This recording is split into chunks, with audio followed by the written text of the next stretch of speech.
Hello everyone, I'm Dr. Khyati and I'm a gynecologist and today we will be discussing about 7th, 8th and 9th month of pregnancy. ठीक है, ये time जो है बहुत ज़्यादा crucial है क्योंकि इसी टाइम के बाद डिलीवरी होगा या सजेरियन होगा, जो भी होगा. ठीक है, तो सबसे पहले आपको क्या ध्यान रखना है? आपको ये ध्यान रखना है कि बच्चा कितनी बारी मूव कर रहा है.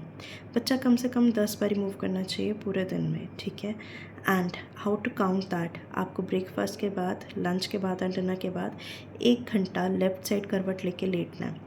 अगर तीनों टाइम को मिला के 10 बारी मूव करा तो इट इज़ गुड. नहीं मूव करा तो गेट योर सेल्फ चेकड. ठीक है, और अगर बिल्कुल भी नहीं मूव करा तो immediately rush to the hospital. Don't wait at home please. ठीक है, बेबी ख़राब भी हो सकता है एंड कई बार ऐसे केसेस भी आ जाते हैं कि बेबी की डेथ हो चुकी होती है अंदर एंड मदर को नहीं पता लगता. So please be very vigilant. ठीक है, सेकेंड थिंग आपको किस चीज़ का ध्यान रखना है कि आपको iron, calcium and protein powder का इंटेक बहुत अच्छे से करना है.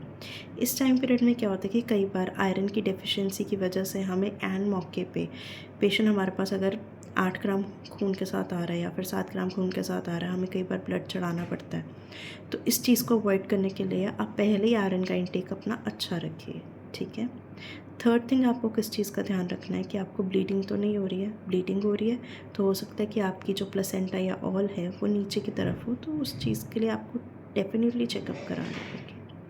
फोर्थ थिंग, आपको लीकिंग तो नहीं हो रही है, एकदम से बहुत ज़्यादा पानी तो नहीं छूट गया. इतना पानी छूट गया कि आपके सारे के सारे कपड़े गीले हो गए हैं, तो अपना हॉस्पिटल रश करिए. ठीक है, इसका मतलब आपको लीकिंग हुई है. और कई बार बच्चा बिल्कुल नीचे होता है तो घर पे वेट नहीं करना है. ठीक है, अपने आप को चेकअप कराओ. ओके, फिफ्थ थिंग जो बहुत ज़्यादा ज़रूरी है वो है लेबर पेन्स. अब लेबर पेन्स का कैसे पता लगता है? लेबर पेन्स जो होती है वो आगे की तरफ आएंगी पहले. ठीक है, आगे की तरफ से पीठ की तरफ जाएंगी निचले हिस्से में और उसके बाद लातों की तरफ आएंगी. ठीक है, और ये दर्द जो होती है ऐसी होती है कि इसके साथ साथ आपका पेट एकदम से टाइट हो जाएगा. ठीक है, इसके अलावा आपको क्या होगा, हो सकता है साथ साथ थोड़ी बहुत ही लीकिंग हो रही हो, नीचे से पानी पड़ रहा हो या नीचे से ब्लीडिंग हो रही है. ठीक है, ये जो दर्द है ये आपको बार बार होगी, हर 10-10 मिनट बाद होगी. कई बारी एक दर्द आएगी 10 मिनट में, कई बारी 2, कई बारी 3. अगर ऐसा है तो you are in labour, so please go to hospital and get yourself checked.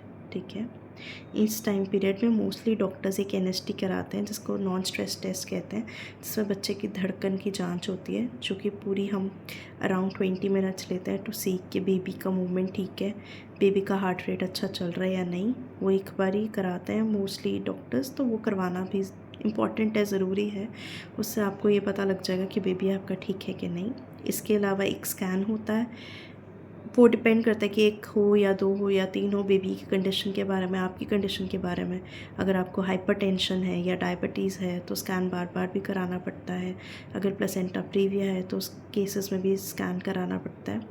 पर ये सारी की सारी चीज़ें बहुत ज़्यादा इंपॉर्टेंट हैं इन 7th, 8th and 9th month of pregnancy. Okay, so stay healthy and be safe.